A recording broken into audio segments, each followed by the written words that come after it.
येतोय. Good morning. हा, खूपच पाऊस झाला असं कळतंय आणि 30 ते 25 गावाचा संपर्क होत नाही असं कळतंय. तर रात्रभरापासून पूर्ण कंटिन्युअस ह्याच्यातच आहे.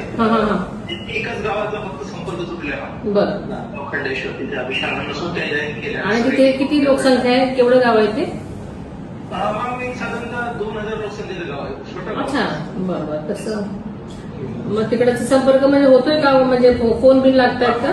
तिथे जाणार दोन्ही रस्ते ते पाण्याखाली उंचावर आहे. अच्छा, आपल्याला पण म्हणजे मोबाईल वगैरे संपर्क असतो हे होतो. मोबाईल सरपंचांच्या रात्रीपासून कॉन्टॅक्ट होत आहे. ऑलरेडी जसं नाल्याजवळचे जे घरं होते त्यांचे त्याच्यातले लोकांना त्याने ऑलरेडी शिफ्ट केलंच होतं. बरं. तिथे पीएचसी आहे. बरं. शिफ्ट केलं लोकांना. तसं बाकी काही प्रॉब्लेम नाही तिथे गावात.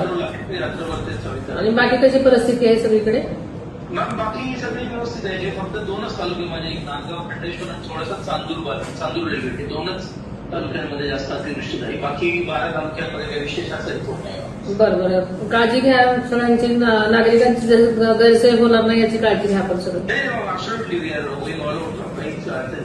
ओके. आणि काही लागलं तर फोन करा प्लीज. जी. ओके. थँक्यू.